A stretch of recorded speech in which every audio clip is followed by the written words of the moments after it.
तो hello everyone, आज की इस वीडियो के अंदर हम एक और शार्क टैंक के एपिसोड को रिव्यू करने वाले हैं। इसके अंदर हम हमारे सारे टेक्निकल टर्म्स बताएंगे, क्या इनके साथ हुआ, क्या सिनेरियो था, क्या गलत था, वो सारी चीज़ों के ऊपर बात होगी। तो अगर ऐसे सारे रिव्यूज़ आप देखना चाहते हो शार्क टैंक के बारे में, तो आप सब्सक्राइब कर सकते हो हमारे चैनल को, जिसके अंदर हम पूरे के पूरे एपिसोड्स के बारे में बताएंगे। इसके अलावा भी हम पूरा ई कॉमर्स, मॉडर्न ट्रेड और बिजनेसेस फंडामेंटल्स के बारे में बात करते हैं इस चैनल के ऊपर, तो आप सब्सक्राइब कर सकते हैं। ठीक है, तो कंटिन्यू करते हैं इस वीडियो को शार्क टैंक के अंदर क्रेडमेट के ऊपर। क्रेडमेट दो गौरव बेसिकली गौरव स्क्वायर बोल सकता हूँ, या गौरव दो गौरव ने मिलकर कंपनी बनाई है। बेसिकली इसका नाम रखा है इन्हें क्रेडमेट। क्रेडमेट आपको समझ में आ ही रहा होगा कि क्रेडिट के रिगार्डिंग इनकी कंपनी है। बेसिकली उसका ओवर रिव्यू दे दूंगा कि कैसा क्या सिनेरियो रहा है इसका। बेसिकली काफी सही सिनेरियो था, इन लोगों का पिचिंग बहुत अच्छी थी, स्किल अच्छा था, डेवलपमेंट बहुत प्यार मोहब्बत से बात करना सिनेरियो तब था।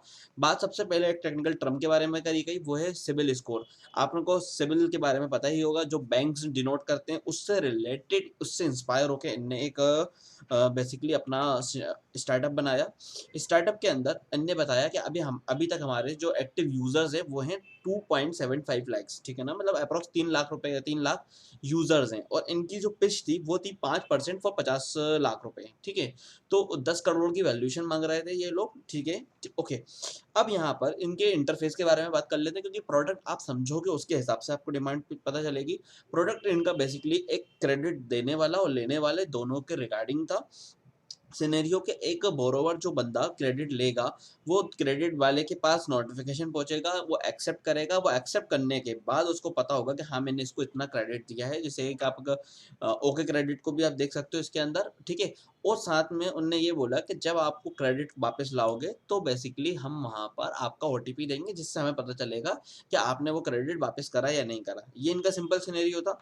बेसिकली मेरे ओपिनियन से मैं आपको बताऊं तो काफ़ी ज़्यादा अच्छा और कोई यूनिक मतलब तरीका नहीं था, क्योंकि क्रेडिट मेंटेन करना वाली ऐप काफ़ी सारी आ चुकी हैं, और जो इनने एक फीचर लेके आए, हो सकता है कि कुछ 15 20 25 दिन के अंदर ही पब्लिश होते ही वो सारा फंक्शन किसी भी और ऐप में आ जाएगा।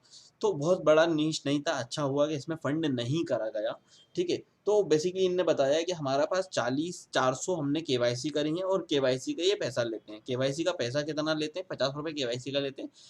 45 रुपीज़ इनके हाथ में आता है, 5 रुपये अप्रोक्स जो है इनकी फीस लगता है। तो अगर हम इसको मल्टीप्लीकेशन करके देखें तो क्या सिनेरियो बन रहा है? 40,000, हम 40 भी मान लेते हैं, 40,000 इंटू 40 तो 1,60,000 रुपये, 1 लाख, वो 16 लाख रुपए के आसपास का बिजनेस इनने बनाया, ठीक है। इनने शेल्फ लाइफ, इनसे पूछा गया कि लाइफ टाइम सेल्स आपकी क्या थी। तो आपने मतलब बेसिकली आपने लाइफ टाइम सेल्स इनकी क्या थी वो इनने पूछी गई, अब इनने बताया, ठीक है, एज्यूम करिए। और यहाँ पे दूसरा वर्ड जो यूज करा गया वो है बेसिकली यूज ऑफ फंड्स, है ना। आपने अपने फंड्स को कहाँ लगाया? तो बेसिकली इनने अपने फंड्स को पूरा जो पैसा लगाया वो कस्टमर एक्विजिशन में और रिटेन करने, मतलब उसको रोकने के लिए पैसा लगाया। इनका बिजनेस कोई ज्यादा कोई खास पैसा कमा नहीं रहा है, ये इनने सिंपल सिनेरियो बताया, पूरा फंडामेंटल इस तरीके का दिख रहा था। उसके बाद इन्हें पूछा गया कि भाई फ्यूचर रेवेन्यू स्ट्रीम्स क्या है, मतलब कि आप एक एप्लीकेशन बिजनेस में हो, तो जब आप ऐप बनाते हो तो वो पैसा कहाँ से कमाएगी? जैसे आपने देखा होगा कि कोई भी एक ऐप है, अब वर्डप्रेस या मान लेते हैं फेसबुक होगा या गूगल होगा, या तो ये लोग कहाँ से पैसा कमा रहा है, उनकी एक लाइव स्ट्रीम्स होती है, फंड स्ट्रीम होती है। तो इनने दो रेवेन्यू दिए, जो एक तो अब मैंने आपको बता ही दिया कि केवाईसी का पैसा ले रहा है, बीच में ये एडवर्टीजमेंट दिखाने के बाद एक पैसा लेने वाले थे, और कुछ ये ऑफर्स देते उसका एक पैसा लेने वाले थे। ये इनका सिंपल मेथड था, मगर ये बहुत ज्यादा अनक्लियर थे, क्योंकि अब इनसे पूछा गया कि आप बताओ कि आपके पर डे कितने यूजर्स हैं, पर डे का कितना ट्रांजेक्शन है, तो इनने बोला कि ये हमको अभी आइडिया नहीं है। ये बेसिकली इनकी गलती ये है कि इनने किसी न किसी से ये एप्लीकेशन को एक बनवाया है, ये सिर्फ उसको मेंटेन कर रहे हैं और उसके ऊपर पैसा लगा कर एडवर्टीजमेंट कर रहे हैं। तो उस कंडीशन में हुआ क्या, जब ये चीज ये खुद नहीं कर रहे ना, तो उनको वो चीज का नॉलेज नहीं है। अगर आप छोटे से छोटे डेवलपर से बोलोगे ना पर डे कितने व्यूज आ रहे हैं, पर डे कितने लोग ट्रांजेक्शन कर रहे हैं, वो रोज का डाटा भी निकाल के दे सकता है, वो इनके पास नहीं था। तो ये लोग अभी क्या कर रहे हैं, नेटवर्क इफेक्ट क्रिएट कर रहे हैं। नेटवर्क इफेक्ट क्या होता है? जैसे कि आपने डोमिनोस इफेक्ट सुना होगा, उसी टाइप से होता है कि जब एक बंदे से दूसरा, दूसरे से चौथा, मतलब ये कोशिश कर रहे हैं कि ज्यादा से ज्यादा तक लोगों के पास इनका पहुंचे। जब इनके पास पावर होगा, लोग होंगे, तो ये उसके अंदर से ज्यादा स्ट्रीम्स निकाल सकते हैं पैसे कमाने के लिए। ये इनका अनक्लियर मेथड था, ठीक है।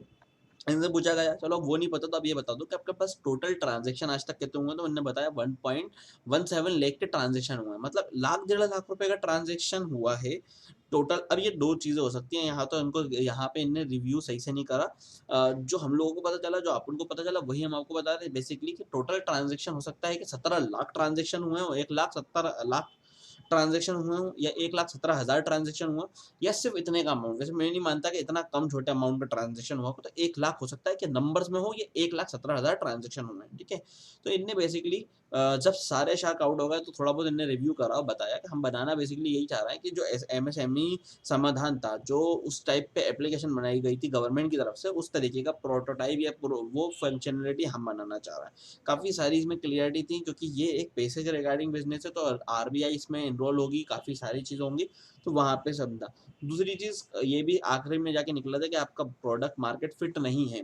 प्रोडक्ट मार्केट फिट क्या होता है कि आप कौन से मार्केट में आपका प्रोडक्ट आएगा, आप प्रोडक्ट बना किसके लिए रहे हो। तो ये लोग, मैं आपको जैसा बताया कि ये बहुत ही अनक्लियर थे, इनको बेसिक नॉलेज नहीं है अभी एप्लीकेशन के बारे में, क्योंकि एक एप्लीकेशन का बिज़नेस जब बना रहे हो तो बताना भी आपको सारा एप्लीकेशन के फंडामेंटल्स पता पड़ेंगे, और कहाँ पे आप जाओगे वो सारा सिनेरियो कवर होगा। तो अभी भी जो मिथ बनी हुई है ना स्टार्टअप्स की कि भाई ऐसा कर लेंगे, इतना स्टार्टअप, ये इतने वैल्यू ले आएँगे तो हमारा स्टार्टअप बूम हो जाएगा। मैं बोलता हूँ मत पड़ो स्टार्टअप के चक्कर में, एक धंधा बनाओ, बिज़नेस बनाओ प्रॉफिटेबल, उसको कभी किसी के पास लेके जाओगे ना तो वो इन्वेस्ट करने के लिए 10 बार रेडी होगा। तो ये सिंपल सिनेरियो था, मिलते हैं नेक्स्ट वीडियो में, थैंक यू सो मच।